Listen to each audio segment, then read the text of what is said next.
앞뒤 좌우로 한번 그래도 인사합시다. 좀 불편한 분들이 옆에 앉았는지 모르겠지만 얼굴을 보니 힘이 납니다. 인사합시다.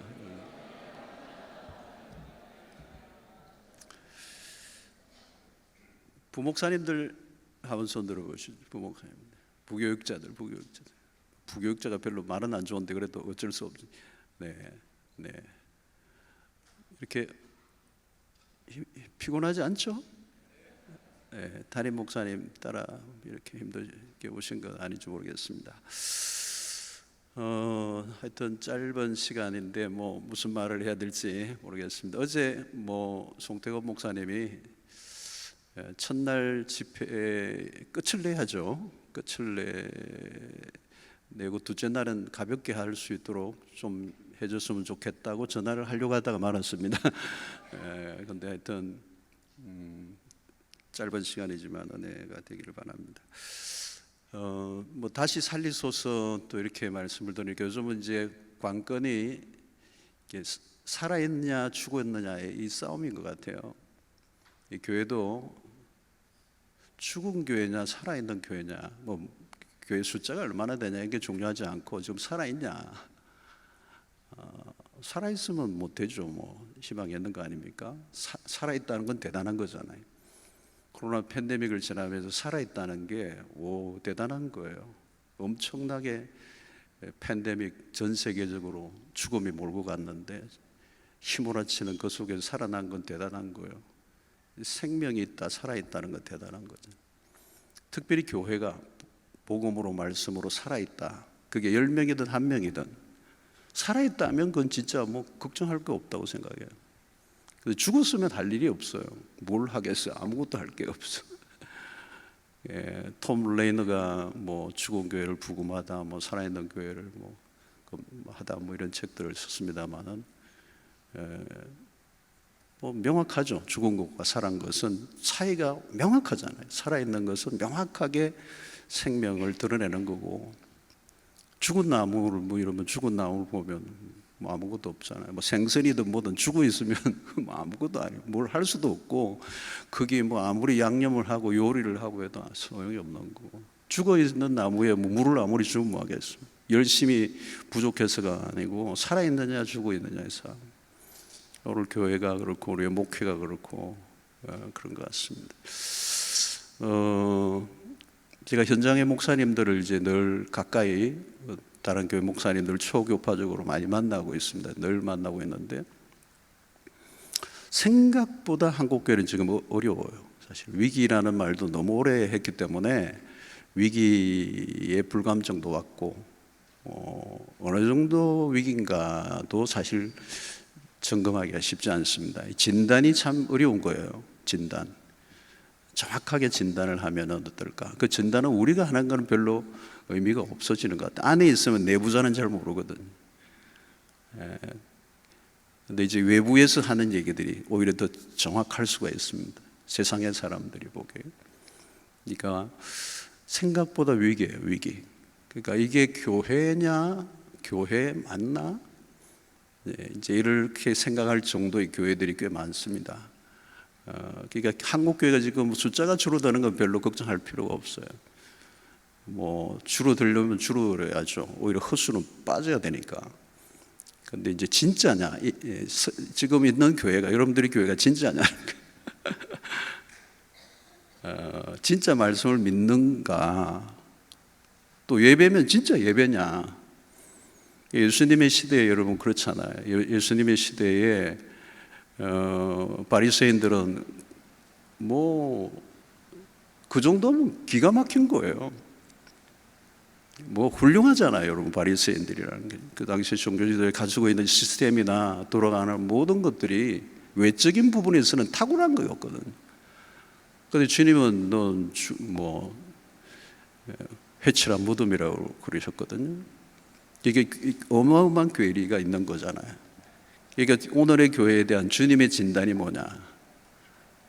오늘 우리 교회 주님의 진단이 어떤 교회일까? 판정을 어떻게 내실까?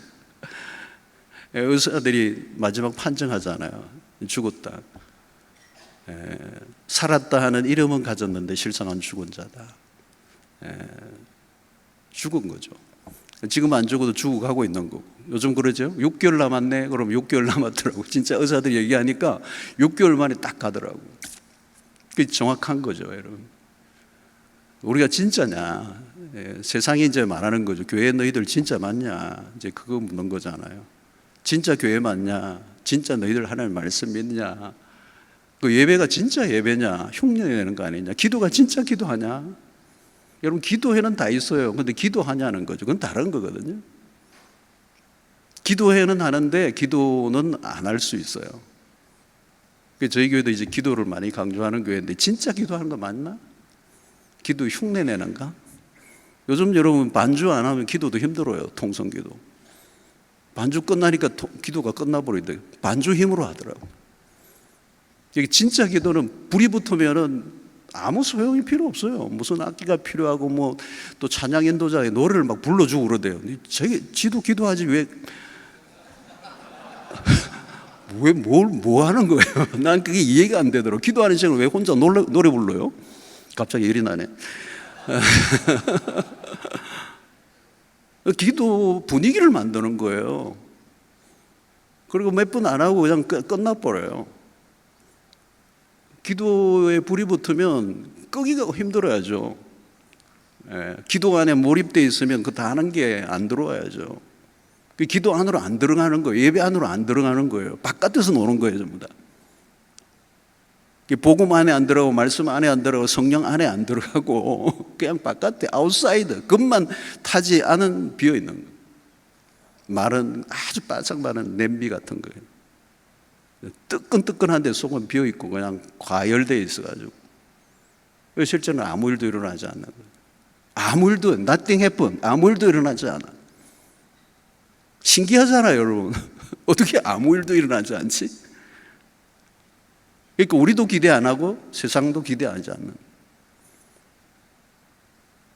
우리도 기대가 없어. 연초에 뭐 바뀌었지만 프로그램은 돌아가는데 그 프로그램이지. 의미 없는 거죠. 여러분, 이 저주가 뭡니까? 수고는 했는데 열매가 없는 거예요. 그게 저주예요.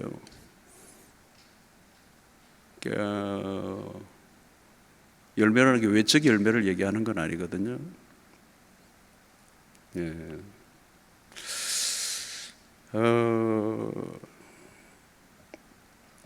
제가 오늘 이제 요나 얘기를 좀 하고 요나 얘기를 하다가 시간이 너무 오래는 안 하겠습니다. 요나하고 바울이 좀 비교를 하면 참 재밌어요. 뭐 공통된 것들은 많은데 아주 완전히 다른 선교사다 이렇게 볼 수가 있습니다. 자, 오늘 여기에 1절에 보면 여호와의 말씀이 아미떼의 아들 요나에게 임하니라 이르시되 하나님의 말씀이 임했다는 거죠. 그게 선지자죠. 말씀이 임했다는 거죠. 선지자의 자격입니다. 말씀이 임하다. 말씀이 임하지 않으면 선지자가 될 수가 없죠. 첫 출발이 참 중요합니다. 일단 요나는 요나에게 하나님의 말씀이 임했어요. 이 최소한이에요. 이게 출발점입니다. 하나님의 말씀이 임한다는 거. 하나님의 말씀을 들었다는 거죠. 하나님의 말씀이 그 선지자에게 임한 거죠. 아미떼 아들 요나에게 1대1로, 그죠? 개인적으로. 이거는 굉장히 중요한 겁니다. 하나님의 말씀을 받는 거. 선지자가 가장 기본적인 것은 이것은 내가 원하고 원치 않고 하나님이 일방적으로 주신 거예요. 수동태죠. 어떻게 보면. 여러분, 우리가 가진 말은 힘이 없습니다. 우리가 가진 말로 아무리 그걸 각색하고 멋있게 포장을 하고 미사유구를 꾸미고 대단한 언어 연금술사를 해도 우리의 말로는 사람을 바꿀 수가 없고 아무 일도 일어나지 않습니다.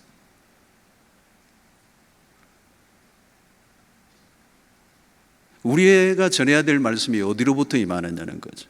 어디로부터 임한 말씀. 요즘 챗 GPT 굉장히 관심이 많아요. 거기에서 엄청난 자료도 오겠죠? 엄청난 정보와 엄청난 것들을 얻을 수 있겠죠? 인공지능이니까요. 오, 대단하더라고요. 그러나 여러분, 그걸로 될까요? 여러분, 마지막 선지자인 세례 요한을 보십시오. 그는 광야로 갔습니다. 광야로. 이유는 하나님의 말씀을 듣기 위하여. 사람들이 광야로 간 거죠. 왜요? 그 하늘의 음성을 듣는 세례 요한에게 하늘의 음성을 듣기 위해서. 들어야 되는 거예요. 들어야 되는. 임해야 되는 거고. 목회는 들으면서 시작해요.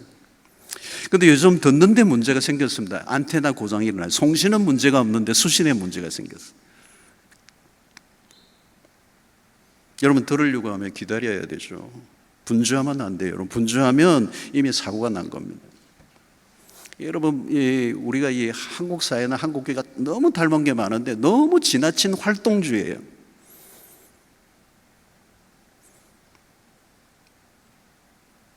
다 바빠, 너무 바빠. 뭘 하기에 그렇게 바쁜지 모르겠어요. 다 바쁘대.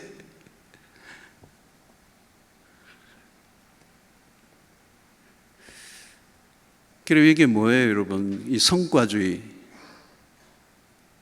성공주의, 결과를 얻어내는, 그죠? 끊임없이 생산주의.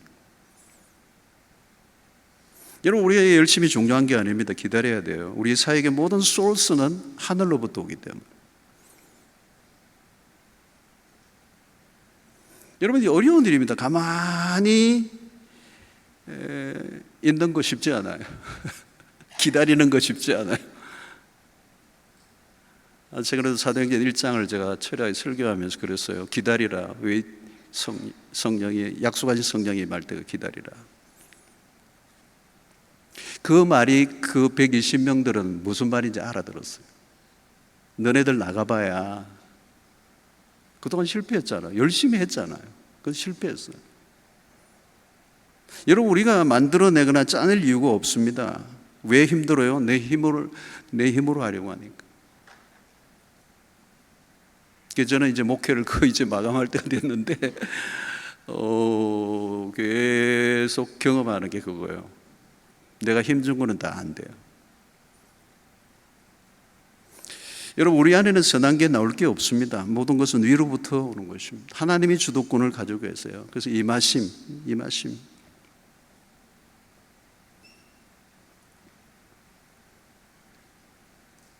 자, 하나님의 음성을 듣는 것이 목회예요. 요한복음 10장 3절에 보니까 문지기는 그를 위하여 문을 열고 양은 그의 음성을 듣나니. 우리가 목회자이기 이전에 하나님의 양이지, 양. 14절에도 자기 양을 다 내어놓은 후에 앞서가면 양들이 그의 음성을 아는 고로 따라오대. 여러분, 하나님의 음성보다 자기 목소리가 더 크면 독재가 되는 거예요. 사울이 초기에는 자기 목소리보다 하나님의 목소리가 더 컸어요. 그런데 나중에는 자기 목소리가 더 커지는 거예요. 자기 목소리가 더 커지면 하늘의 음성을 들을 수가 없어요. 여러분, 하나님의 음성보다 백성들의 음성이 더 들리면 그것도 두려움이 와요. 여러분, 목회하다 보면 교인들이 뭐라고 하느냐 굉장히 센시티브해지죠. 사람들이 뭐라고 할까? 여러분, 하나님의 눈치를 봐야죠. 백성들의 소리가 아니라 하나님의 음성에 귀를 기울여야 합니다. 여러분, 하나님의 음성에 귀를 기울이지 않으면 어떻게 됩니까? 하나님이 안 계신 것과 같아요. 그러니까 사울이 계속 자기의 목소리가 더 커져가는 거죠. 여러분, 내 안에서 들려오는 소리를 들어야 합니다. 무시하면 큰일 나요. 여러분, 내 안에서 들려오는 소리를 위해서 필요한 게 뭐예요? 묵상이에요. 관조라고 하는 것들. 희귀한 단어죠, 요즘. 세례요한이 광야로 간 이유입니다. 자, 오늘 2절에 보니까 너는 일어나 저 큰 성읍 니느웨로 가서 그것을 향하여 외치라. 그 악독이 내 앞에 상달되었음이니라 하시니라. 저 큰 성읍 니느웨로 가서 방향이 정해졌어요.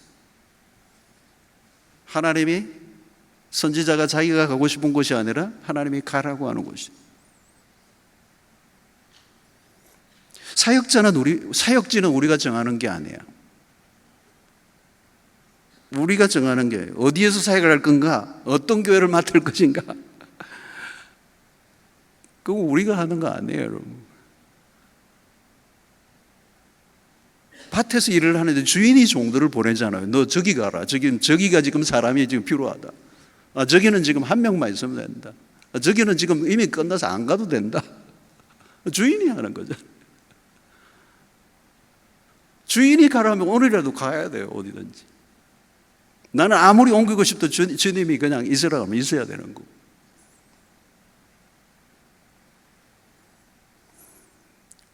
우리 부교육자들이 담임 목회지를 찾는 걸 보면서 어떤 데는 좀 안타까움이 있을 때가 있어요. 이력서를 막 그냥 무작위로 던지는 사람도 있어요. 걸려라 하나.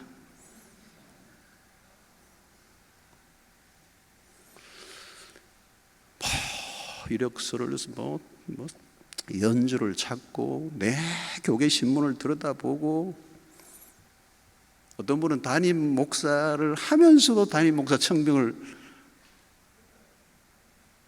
살핀대요. 여러분, 내가 찾는 게 아니고 하나님의 인도를 받아야죠.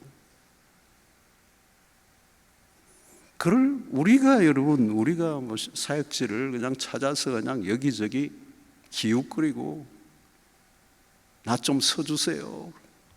요즘 한국교회가 다 망가졌어요. 이게 다 망가졌어요. 뭐 친구도 없고 동기도 없고 그냥 한 곳에 집어넣으면 경쟁하고 신입사원 뽑는 것 같아요.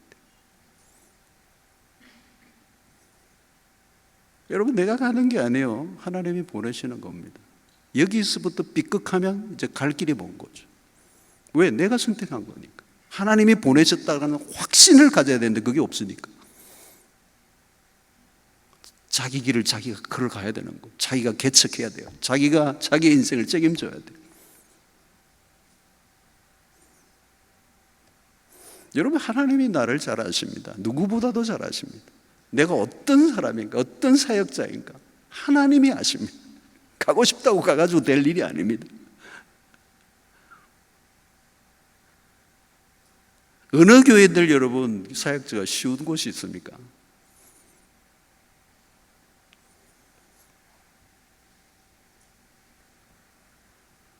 소명자는 하나님이 있으라고 하는 자리에 있는 거죠. 가라고 하는 음성을 듣고 나면 더 이상 내가 있는 곳은 안전한 곳이 아니에요. 여러분, 아브라함과 조카 롯의 차이죠. 아브라함 말씀을 따라갖고 롯은 자기가 선택하여 갔잖아요. 보기에 기름진 땅을 바라보고. 여러분, 우리는 하나님의 주권이라는 말을 끝도 없이 합니다. 하나님의 주권이라고 그러잖아요. 하나님이 하신다는 것에 대한 확신. 하나님이 나를 보내신 곳이 어디인가? 거기에 대한 확신.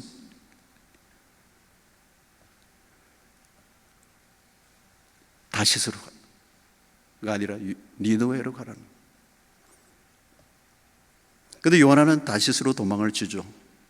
3절에 보니까 그러나 요나가 여호와의 얼굴을 피하려고 일어나 다시스로 도망하려 하여 욥바로 내려갔더니 마침 다시스로 가는 배를 만난지라 여호와의 얼굴을 피하여 그들과 함께 다시스로 가려고 배삭을 주고 배에 올랐더라. 자, 모든 실패는 하나님의 얼굴을 피하는 것으로부터 시작이 되죠. 하나님과 등진 도망자는 내리막을 선택합니다. 여러분, 바울과 요나는 모두 승선하죠. 요나도 배를 타고 왔고 바울도 사도행전 28장을 보면 로마로 압송되어 가는 배를 탑니다. 한 사람은 다시스로, 또 한 사람은 로마로. 한 사람은 소명을 피해, 한 사람은 그 소명을 따라 로마로 들어가는. 여러분, 우리가 목회를 하다 보면 종종 이 다시스의 유혹이 찾아와요. 다시스는 하나님의 낯을 버리고 돌리고 자신의 꿈을 찾아가는 것. 하나님의 인도보다 자신의 일에 몰두할 때, 소명이 흔들리는 거죠. 여러분, 소명이 흔들려 본 적이 있습니까? 소명이 흔들리면 모든 게 흔들리는 거예요. 근데 여러분, 우리의 소명은 늘 위기를 맞아요. 소명의 길을 걸어가도록 우리를 그대로 내버려주지 않아요. 그래서 소명의 길은 늘 변질의 위험을 갖고 있어요. 소명은 위험한 것입니다. 그 소명의 길에 끝까지 가지 못하고 그 방향을 받고 소명의 길을 벗어나는 일들이 얼마나 많은지. 여러분, 요즘 굉장히 많아졌어요. 코로나 팬데믹 이후에 많아졌어요. 소명의 길에서 스탑, 도중하차, not finish well.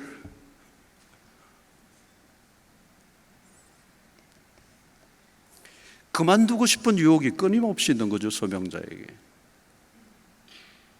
겉으로는 멀쩡해 보이지만 많은 목회자들도 그 소명의 길에서 포기하고 싶은 유혹을 넘어갑니다. 배를 바꿔 타고 싶은 유혹, 사역지를 바꾸고 싶은 유혹, 다르게 표현하면 자기의 길을 가고자 하는 유혹이에요. My way. 그래서 폴 트립이 위험한 소명이라는 책에서 여러분들 한번 읽어보시면 좋을 것 같은데, 위험한 소명이라는 거기에서 몇 가지를 지적해요. 첫 번째는 익숙해지는 것을 경계하라. 계속 낯설게 하라는 거죠. 낯설게 익숙해지는 거예요. 경륜이 쌓이고 관록이 쌓이고 세련되어지고 나중에는 그 떨림이 없어지고 그냥 다 해내는, 기도도 예배 인도도 모든 것도 아주 세련되게 해치우는, 너무 익숙해져요. 저는 주일날 1부, 2부, 3부, 4부 예배가 하루에 주일날 몇 번이었는데 1부에 갔었던 그 마음으로 2부에 올라가는 게 쉽지 않다는 거예요. 마지막 예배까지 여러 번 예배할 때 동일한 마음으로 떨림으로 강단에 올라가는 게 쉽지 않아요. 전쟁을 치르는 거예요. 익숙해지는 순간부터 위험한 거예요. 그래서 세월이 오르면 오를수록 더 위험해져. 관록으로 할 수 있는 목회가 아니니까, 경륜으로 치루어낼 수 있는 게 아니니까. 성만찬할 때 그리스도의 십자가 앞에 그 떡과 잔을 나눌 때 이 떨림이 있는 거예요. 그 진지함이 있느냐는 거예요.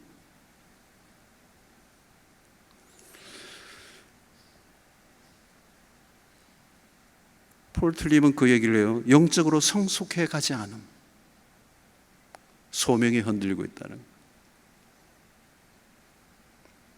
영혼의 성장이 멈춰 버렸다는 거예요. 사역의 스킬은 늘고, 기술자, 기능인, 경영인,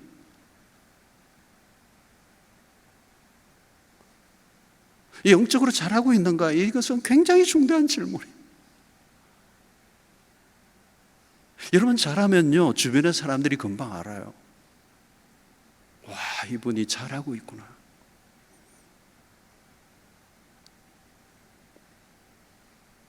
한 1년 만에 만났는데 그 성장이 느껴져요. 변화가 느껴져요. 근데 어느 시점에 멈추어져 버렸다는 거예요. 잘하지 않는 거. 여러분, 성도들이 잘하지 않는 거 욕심하지 마십시오. 내가 잘해가고 있는. 여러분, 목회 성공이라고 하는 것은, 성공은 이뤘다고 표현하는데 사실은 영혼은 무너져 내려 있는 사람들이 많아요. 그 성공이 무슨 의미가 있겠습니까? 무엇이 목회 성공이 있습니까? 아니, 목회 성공이라는 말의 자체에 어폐가 있죠. 폴 트리번 또 얘기하면 자기 영광을 구하는 삶이라는 거. 이 소명이 흔들리는 증거예요. 초점이 자신에게로 계속 맞춰지는 거. 마이 비즈니스가 된 거예요. 히즈 비즈니스가 아니고 마이 비즈니스가 된 거예요. 자기 몰두, 자기 성취, 자기 도취, 자화자찬. 그분의 이야기가 아니고 나의 이야기로, 그분의 비즈니스가 아니고 나의 비즈니스로 내 길을 걷고자 철저히 하나님은 도구화하고 하나님을 이용하는 자가 되고 소명에서 빗나간 거죠. 변화없는 일상, 자기도 자기 자신에게 지루해졌어. 계속되는 어려움, 왜 어려움이 계속 반복되는 거? 위기를 계속 넘나듬고 아슬아슬한 목에 불안해가는 일상. 그리고 세상적인 유혹들.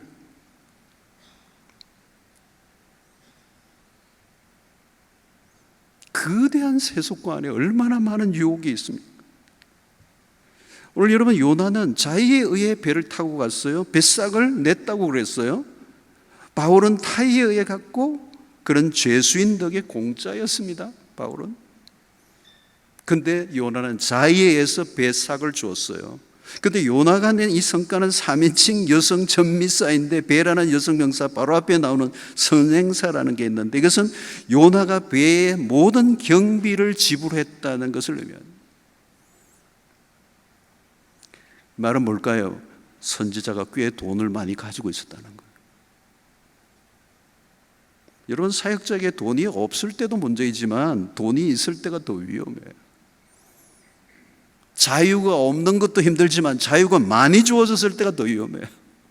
힘이 없는 것도 어려움이지만 힘이 많은 게 더 어려워요.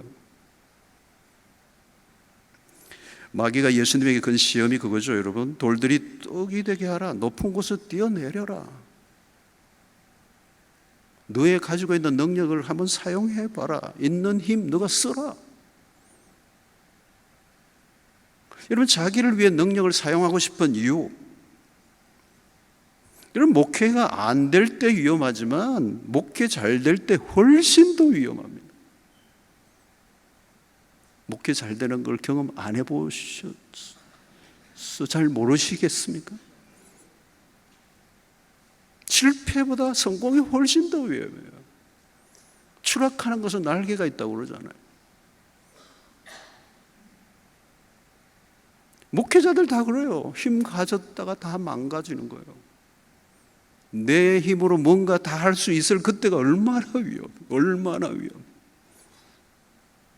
저도 비교적 큰 교회 사이즈가 큰 교회 목회를 하니까 얼마나 많은 게 주어지는지 몰라요. 두렵더라고요. 두려워. 어마어마한 고난을 주니까.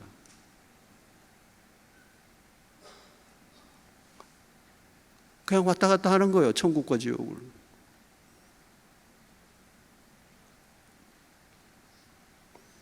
힘을 사용하려다 보면 내가 하나님이 되려고 하는 유혹은 끊임없이 우리가 싸워야 되는. 교회가 작을 때보다 커질 때 더 위험합니다. 목회 잘 될 때 훨씬 더 위험해요. 언제 위험합니까? 이 힘은 세속화의 유혹을 받고 있는 거예요.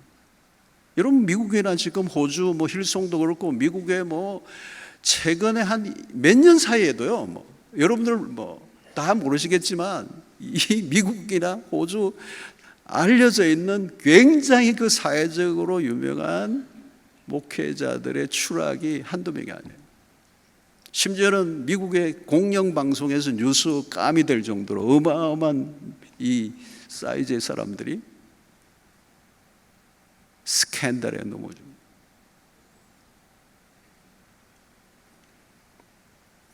여러분, 힘을 쓰고 싶어도 쓸 수 없을 때가 오히려 나아요. 힘을 정말 자유롭게 사용할 수 있는 사람은 존재하지 않아요. 그래서 시스템이 필요한 거죠.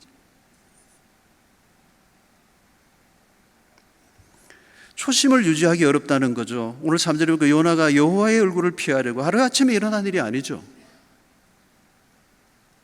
서서히 일어난 겁니다. 처음 부르심을 받았을 때로 돌아가야 돼요. 근데 변질이 무서운 거예요. 저도 계속 몇십 년 사역을 하다 보니까 이 변질이라는 게 처음과 끝이 같을 수 있는가, 이게 거의 불가능. 초심을 유지한다는 말을 우리가 흔히 하지만 거의 불가능. 처음에 여러분 부르심을 받았을 때 그 초심은 얼마나 순수했어요. 뭐 어느 영역이나 마찬가지. 변질이 무서운 거.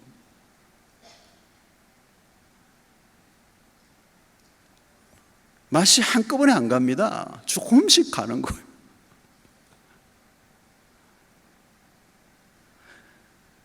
구약의 왕들을 보십시오.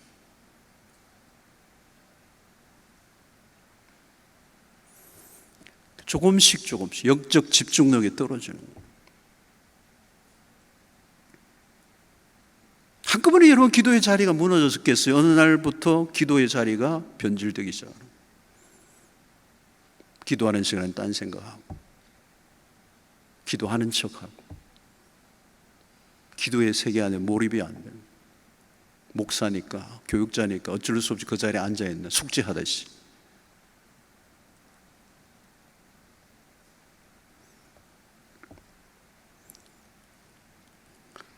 여러분 요즘은 이 스마트폰이 또 문제예요. 해보니까 숏폼 어마어마하게 우리의 시선을 분산시키는, 묵상하지 못한, 산만하게 하는 미디어 중독들이 지금 심각.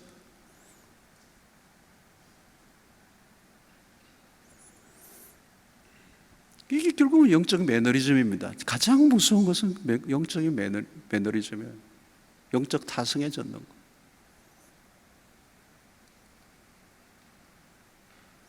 여러분 일상의 자리를 한번 확인해 봐야 합니다. 기도의 자리를, 묵상의 자리를, 하나님과의 시간에 문제가 생기는 거, 여호와의 낯을 피하는 거, 건성으로 그 신실함이 빠져버려요. 여러분 탈수는 그런 기도와 예배의 자리에서 일어납니다. 매일 새벽 기도의 자리를 지켜낼 수 있는가? 여러분 새벽에 기도하지 않고 언제 또 기도합니까? 낮에 해도 돼요. 그러나 여러분 우리의 삶이 그렇게 편안하게 기도를 할 수 있는 시간을 허용하지 않습니다. 그래서 새벽 기도가 우리 믿음의 선조들이 우리에게 물려준 아름다운 유산 아닙니까? 새벽에 기도하는 것을 놓치면 과연 어느 시간에 깊이 있게 하나님 앞에 기도합니까? 근데 새벽 기도 잘 못해요. 오늘 한국교회 새벽 기도도 없어져요. 지금 없어질 것 같아요.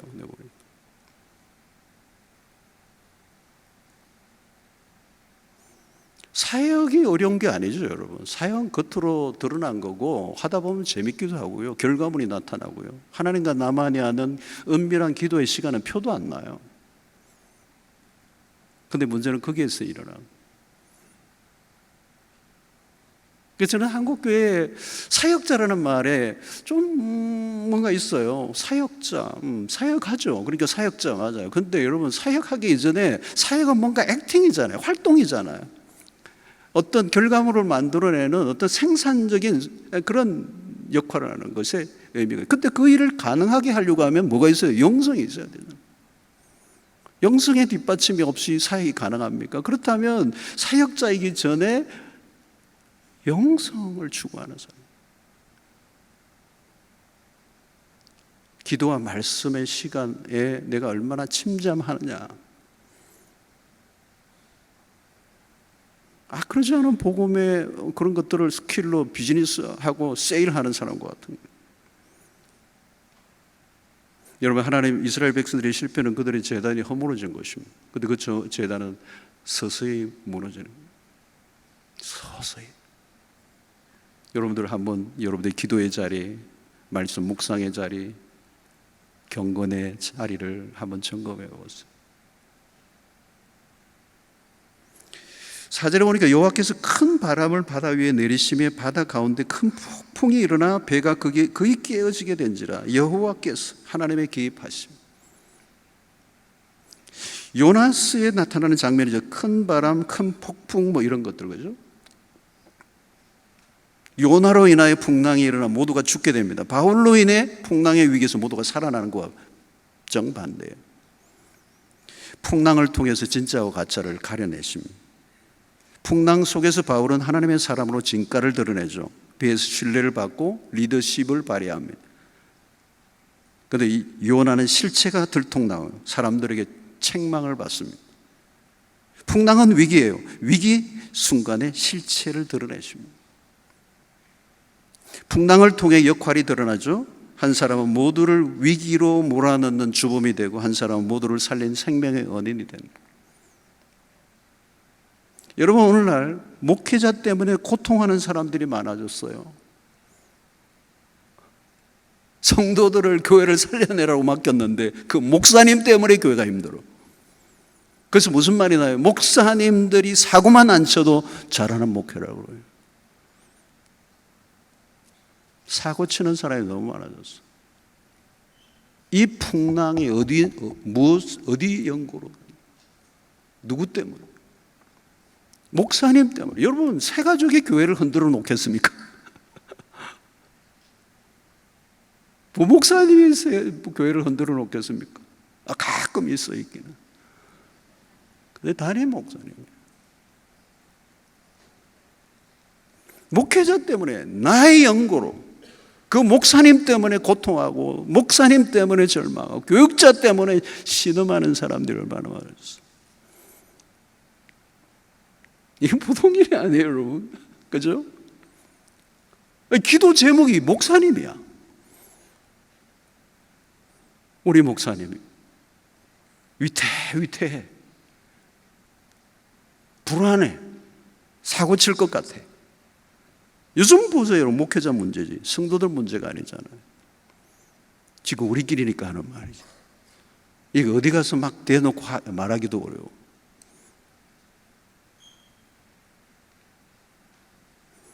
물론 골치 아픈 성도들 많습니다. 그래서 목회자를 보냈잖아요. 하나님은 목사에게 성도를 맡기셨어요.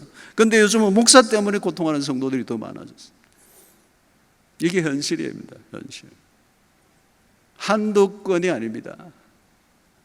말년에, 그것도 일평생 목회를 하고 그 교회를 세웠던 수십 년 목회하신 분이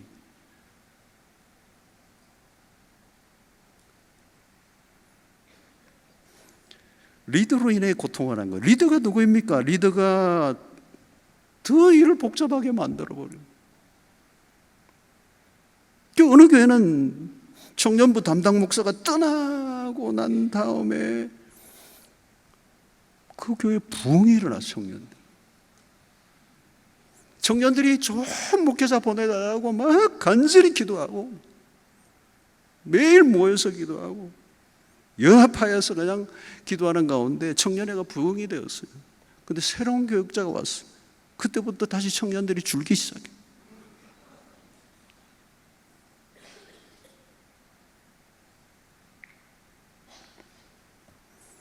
여러분, 교회는 죄가 없습니다. 제가 목회를 해보니까 교인들은 착해요. 교인들은 착해요. 한국 교회는 퀄리티가요 최상이에요. 세계 성도들만큼 퀄리티 높은 데 없어요. 너무너무 순종 잘하고요. 너무너무 착해요.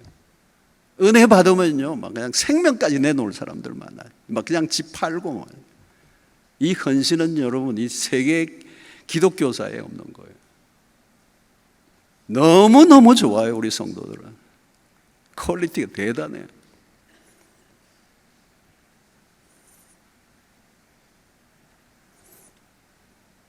그래서 여러분 광우병이 왜 생겼습니까? 안 먹일 거를 먹이니까 그냥 미쳐버리는. 진짜 복음을 전하고 하나님의 말씀을 말씀대로 전하면 얘네들이 독초를 먹인 거예요.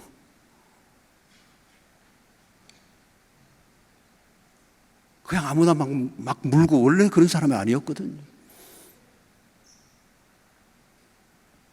여러분 교인들의 얼굴은 목회자의 자상입니다. 목회자를 닮은. 하나님은 풍랑을 사용하셔서 요나의 소명을 다시 일으키십니다. 바울의 소명은 더 강력하게 다지시는 일을 하시죠. 풍랑을 통하여. 종종 이 소명의 길에 풍랑은 우리에게 유익합니다.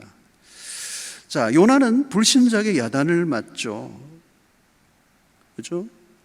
바울은 불신자들의 신뢰를 받고, 오늘날 세상의 매를 받고 있는 교회, 세상에 염려하는 교회, 바울은 세상의 혼란 가운데서 길을 제시하고 대안을 내놓는 리더십을 발휘해야 합니다. 요나는 자의적 선택을 통해 간 다시스 행에서 바다에 던져져 큰 물고기 뱃속에 강제 체류되었다가 비자발적인 파송을 받습니다. 바울은 타의적 선택에 로마로 가는 배에 올랐지만 자발적인 순종을 하는, 완전히 다르죠. 그러니까 자발적인가 비자발적인가 매우 중요해요. 기꺼이 하려고 하는가, 의무적으로 하고 있는가. 처음에는 자발적으로 시작하지만 갈수록 비자발적으로 변하는 것, 자원하는 심정이 사라져버립니다. 그래서 요나는 억울한 선교사의 모습을 가지고 있어요. 박넝쿨로 인해 짜증을 내는 모습을 보여요. 재미있는 선지자예요. 너무 솔직해.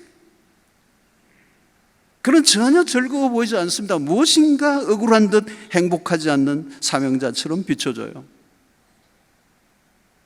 그러나 여러분, 바울을 우리가 잘 알아요. 그는 가장 열악한 환경에서도 행복한 사역자예요. 그런 기쁨의 서신을 감옥에 썼어요. 바울처럼 여러분 고난과 환난이 많았던 삶이 어디 있겠어요, 여러분? 여러분, 행복한 사역자인가 억울한 사역자인가, 빅팀 신드롬에 빠져 있느냐 아니면 빅터 신드롬에 빠져 있느냐? 여러분, 이건 정말 중요해요. 난 정말 기쁨을 하고 있느냐? 여러분, 내가 부교육자든 담임 목회자든 상관없어요. 내가 하고 있는 일이 누구에 의해서, 타의에 의해서 비자발적 순종이 아니라 하나님과 나와의 관계 속에서 완전히 나에게 주신 그런 소명에 대한 그런 반응을 해야 되는 거죠. 여러분, 내가 행복하지 않은데 누구를 행복하게 할 수가 있어요? 사역에 진짜 기쁨이 있는가? 이건 정말 중요한 일이에요, 여러분. 남을 치료하는 사람인데 자기가 병들어 있어요. 어떻게 가능하죠? 근데 요즘 여러분 목사님들이 속병에 다 들어 있고요, 얼굴이 밝지가 않아. 행복하지 않는 목회자들이 많아서. 어떤 목사님은 병원에 가서 진찰을 받는, 자기가 목사라고 한 적이 없는데 의사가 딱 청정이 되더니 목사님이시죠? 딱 이러죠. 그 목사님들이 겪는 무슨 병이 있는가 봐. 의사가 벌써 알아보는 거. 우리도 모르게 병이 들어있는 거예요. 나도 모르게 나도 날카로워져 있고, 나도 모르게 율법적인 설교를 하고, 나도 모르게 막 성도들을 치고 있는 거예요. 이 전도도 안 하는 인간들 뭐 이러고 말이에요. 목회에 도움도 안 되는 인간들. 기쁨이 없는 거예요. 그러니까 교인들은 헌금되고 봉사하고 얻어맞고 혼나고.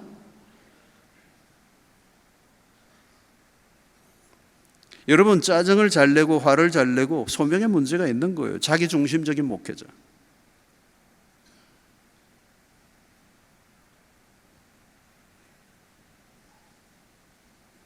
그래서 안 되는 걸 전부 다 남 탓하는 사람들. 여러분, 죽은 교회 특징이 그거죠. 남 탓하는 거. 일본이 그래요. 톰 레이너가 죽은 교회를 부금하다가 저 일본이에요. 남 탓하는 거예요. 뭐 옆에 사람 부교육자 탓, 무슨 탓, 뭐 옆에 있는 교회 탓, 시대 탓.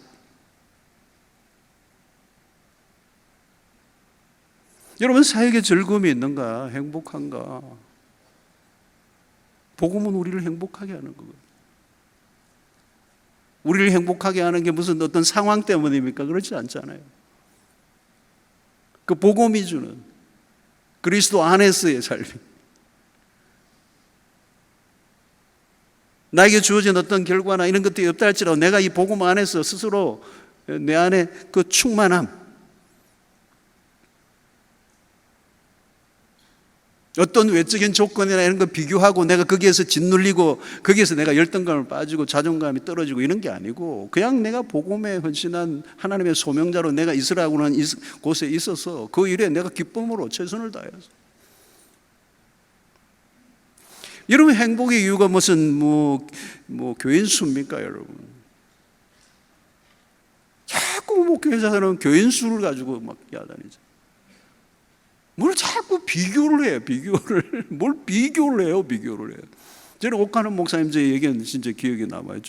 시골에 어떤 조그마한 작은 교회에 온 젊은 목사인데 만났는데 얼마나 당당한지 자기가 약간 기가 줄리더라고요.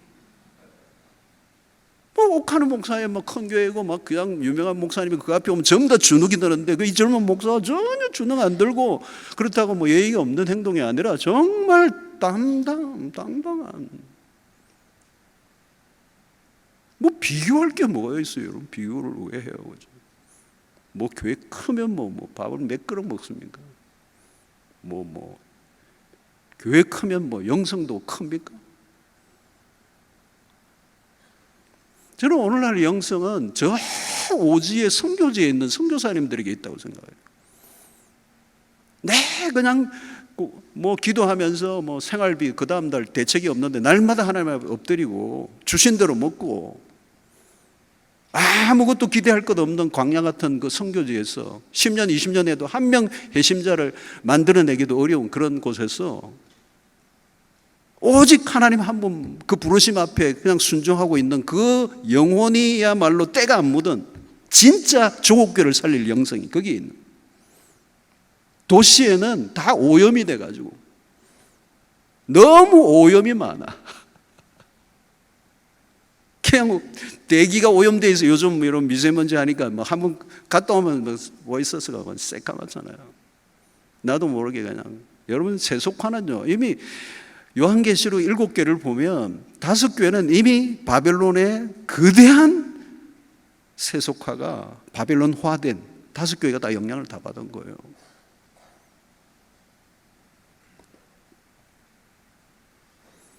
저는 고린도후서 6장 9절부터 10절에 있는 이 바울 사도의 이런 고백적인 말이 너무 좋아요. 무명한 자 같으나 유명한 자요, 죽은 자 같으나 보라 우리가 살아있고 징계를 받는 자 같으나 죽임을 당하지 아니하고 근심하는 자 같으나 항상 기뻐하고 가난한 자 같으나 많은 사람을 부유하게 하고 아무것도 없는 자 같으나 모든 것을 가진 자로다.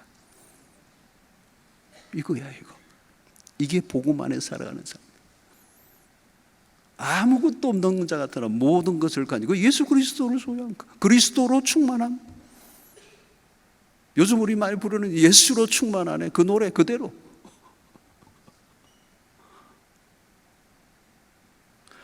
여러분 그게 고백적으로 안 되면요 찬송 부르다가 좀 멈추세요.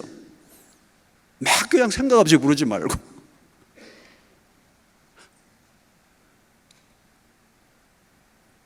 존재론적 얘기잖아요. 이 존재론적 변화, 존재론적 변화. 왜 우울하냐는 거죠. 왜 우울하는 거? 바울의 선포자는 얼마나 멋져요, 여러분. 행복한 거예요, 행복. 예수로 충분합니다. 진짜 예수로 충분합니다. 이 고백이 우리 안에 있어야 되는 거예요. 예수 플러스 무슨 알파가 아니고 예수급으로 승부를. 그게 뭐 더 이상 덧붙일 게 없는 거잖아요. 그런데 예수로만 안 된다라고 하는 이 이상한 신화가 우리를 그냥 감염시켜서 무슨 프로그램을 찾고 무슨 세미나를 찾아가고, 여러분 지금은 그 뭐 다닐 때가 아니고요. 그냥 성경 앞에 말씀 앞에 당신의 교회에서 무릎을 꿇고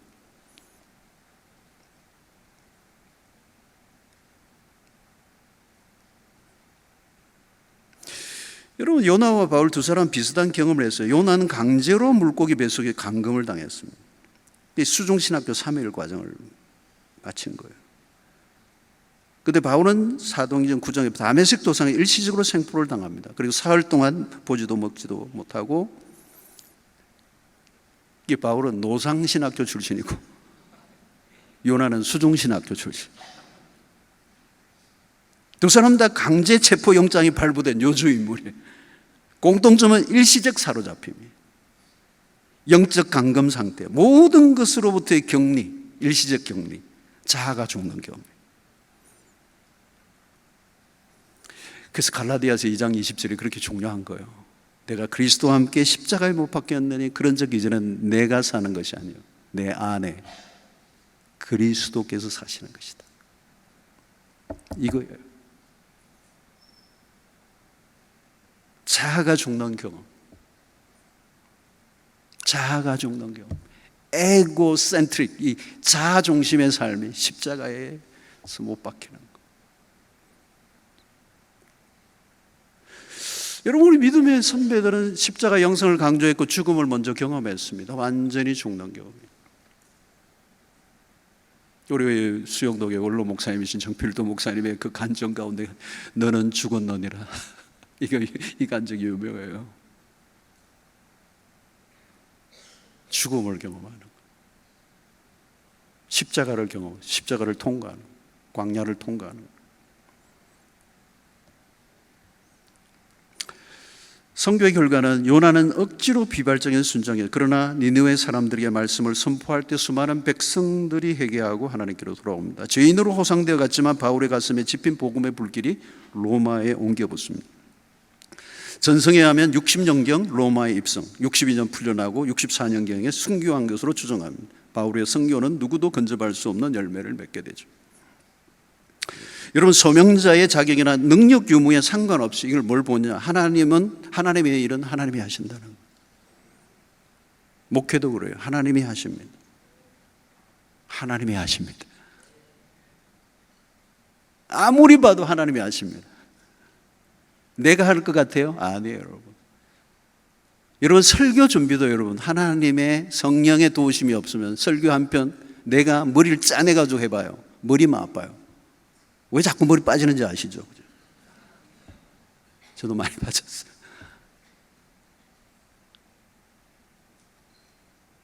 힘들어요. 힘들어. 누구를 제가 바꿀 수 있어요, 여러분? 설교로 사람들이 바뀌어요? 아니에요. 나는 그냥 설교할 뿐이에요. 그리고 바뀌는 분은 바뀔 때 바뀌는 거예요. 하나님의 때에 하나님이 바꾸세요. 저 인간 바꾸는 당신이나 바꾸세요.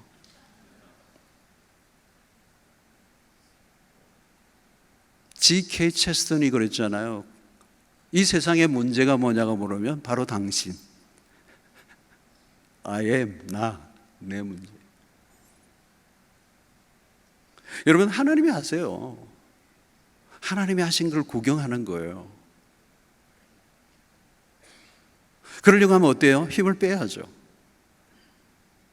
여러분, 힘 빼는 거 어려워요. 목회하다 보면 내가 힘이 자꾸 가요. 왜 피곤하죠? 왜 힘들죠? 왜 지치죠? 힘을 준 거죠. 여러분, 고수 중에 고수는요, 힘을 다 빼요. 택견하는 사람 보세요. 손가락 하나로 상대편을 다 돌리기도 해요. 자기는 힘 하나도 안 써요.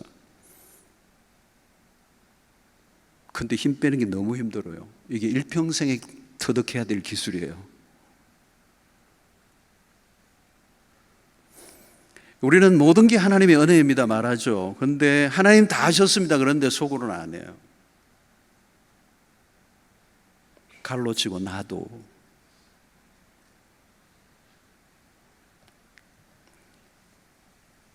여러분, 훈련 잘 시킨다고 교회가 될까요? 아니에요. 내가 설교 잘한다고 아니에요, 여러분.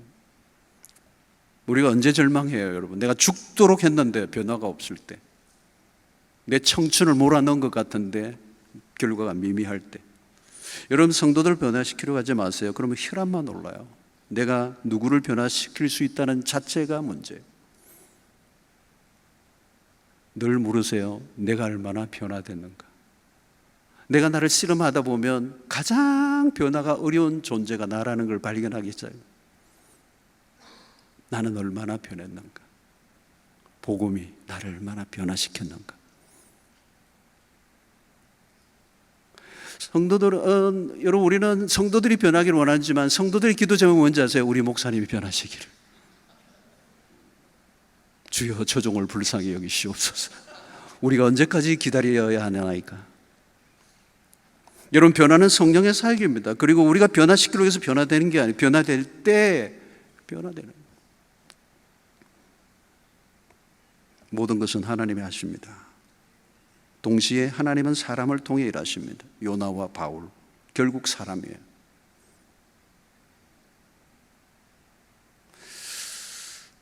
하나님의 명령에 불순종하여 도망을 치다가 풍랑을 만난 요나와 하나님의 명령에 순종의 길을 가다가 풍랑을 만난 바울은 전혀 다른 모습이에요. 풍랑이란 뭘까요? 우리가 통제할 수 없는 상황이에요. 위기. 우리가 통제할 수 없습니다. 하나님이 풍랑을 일으키실 때가 있어요. 지금 한국교회는 풍랑 가운데 들어가 있는 느낌이에요. 왠지 이 풍랑은 더 거세질 것 같은 느낌. 한국교회는 지금 심상치가 않아요. 다이나믹을 잃어버려요. 여러분, 다이나믹을 한번 잃어버리면요, 끌어올리기 어려워요. 영적 온도가 한번 떨어지면 다시 일으키기 어려워요. 포물선을 그릴 때 이미 정점에 가면 이미 내리막길에 거대한 힘이 지배를 하고 있어요. 코로나 이후 더 어려워졌어요. 절망적이고 패배주의적인 얘기들이 만연해 있습니다. 각종 통계들이 그래요. 그러나 여러분, 그런 통계들, 상황들이 문제가 아닙니다. 부름을 받은 우리들, 세속화의 시대, 세상에 길들여진 직업적 사역자들로는 성부가 나지 않습니다. 소명의 문제가 생겼어. 사고치는 사역자들이 많아져. 바울은 당시 유대주의의 낡은 전통, 그 종교의 틀을 허물고 예수의 복음으로 낡은 가죽 부대를 터뜨리고 나온 밀도 높은 새 포도주 같았어요.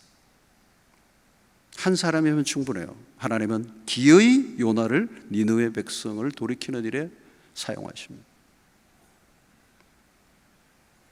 바울은 갈라디아서 6장 14절 그리스도의 십자가 외에 결코 자랑할 것이 없나니, 고린도전서 2장 2절에 그리스도와 그의 십자가에 못 박힌 것 외에는 아무것도 알지 아니하기로 작정하여, 로마서 1장 16절에 내가 복음을 부끄러워하지 않노니 이 복음은 모든 믿는 자에게 구원을 주시는 하나님의 능력이 됨이라. 복음으로 돌아가는, 복음이 희망. 앨런 크라이드가 지은 초기 교회와 인내의 발효라는 책에서 독일의 신학자의 표현을 빌려서 교회 성장을 발효의 과정으로 비유했습니다. 그러니까 기독교의 성장은 발효의 과정과 같아요. 발효는 뭘까요? 이 인간의 이해를 넘어선 방식으로. 발효는 미생물들의 신비하고 부글거리는 생명력이다. 눈으로 볼 수 없지만 발효는 일어나고 그것은 끓어오르고 있다. 그것은 누구의 통제하에 있지 않다. 또 조율되지 않고 예측되지 않고 멈출 수 없는 것처럼 보인다. 발효는 자발적이고 때때로는 여러 요소들과 섞여 상승작용을 일으킨다. 이 발효는 외견상으로는 아무 일도 일어나지 않는 것처럼 보인다. 그러나 점진적으로 변한다. 그 안에서 상승작용이 일어나고 그 안에 엄청난 에너지가 발생되고 있다. 기독교가 그랬다. 기독교는 미미해 보였다. 그러나 로마 제국의 입장에서 보면 특별해 보이지도 않았다. 그러나 초대교회 성도들에게 뚜렷한 것이 있었는데 인내였다.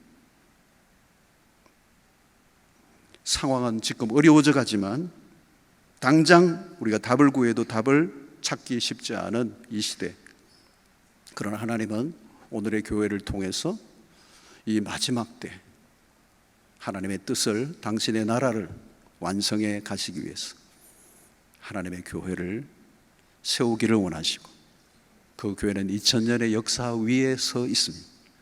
우리 주변의 교회는 연약해서 없어지기도 하고 문을 닫기도 하고 사라지는 교회들도 있지만, 교회는 지상에 주님이 세우신 그리스도의 몸인 교회는 2000년의 역사의 터 위에 서 있고 그 뿌리가 2000년입니다. 결코 교회는 소멸되지 않습니다. 그리고 하나님은 시대마다 하나님의 사람들을 세우셔서 또 다른 교회들을 일으키시고 살아있는 복음이 세상 가운데 어떻게 드라마틱하게, 다이나믹하게 일어나는가를 보여주시면서 하나님의 일하심을 우리에게 보여주시는 줄로 믿습니다. 어렵습니다. 그러나 복음은 능력이 있습니다. 여러분들의 심장에 그 복음이 그냥 미미하게 그냥 감춰져 있는 것이 아니라 마치 발효되는 것처럼 서서히 점진적으로 설명할 수 없는, 이해할 수 없는 방식으로 그 시대에 수없는 사람들이 경멸을 당하고 조롱을 받았고 마치 없어져 버릴 것 같은 초대교회, 1세기 교회, 그러나 더 거세게 그 시대와 도시와 나라를 뛰어넘어요. 복음은 불길처럼 번져나갔습니다. 우리가 믿는 복음은 능력이 있습니다. 유사복음을 능력이 없지만 참된 복음은 능력이 있습니다. 십자가의 능력은 오늘 또 한국교회를 일으키는 유일한 기준이 되는 줄로 믿습니다. 복음이 들어가면 한 사람을, 성도 한 사람을 바꿔놓습니다. 저는 목회하면서 그걸 경험했어요. 복음이 들어가면 사람이 변한다는 걸 보았어요. 복음의 능력을 보았어요. 한 사람의 인생을 송두리째 존재론적으로 바꿔놓는 걸 보았어요. 우리는 다른 게 필요하지 않습니다. 다시 말씀으로 돌아가는 것, 우리의 힘을 빼고 그분이 행하시는 것을 보는 것입니다. 우리의 기술이 필요하지 않습니다. 우리의 세련된 프로그램이 필요하지 않습니다. 투박하지만 복음의 원색적인 선포고, 그리고 그 복음을 내 삶에 살아내는 것, 좀 담백해지는 것. 도시 속에 세련된 사역자가 필요한 게 아니라 약간 투박한 세례요한처럼 하늘의 음성에 귀를 기울이고 받은 말씀을 가지고 두렵고 떨림으로 언제나 처음 서는 것과 같은 그 마음으로 강단에 서서 하나님의 말씀을 선포하고, 거기에 군두더기를 붙이지 말고 있는 그대로 피요한 목사스러움이 아니라 목사다움을 가진,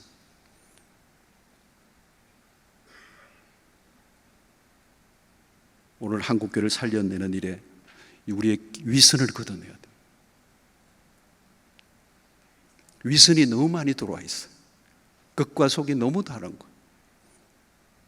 척하는 것으로는 능력이 없습니다. 폼 잡는 거로는 안 돼요. 진검성부를 해야 돼요. 진짜여야 돼요. 가짜로는 아무 일도 일어나지 않아. 흉내내는 거로는 아무 일도 일어나지 않아.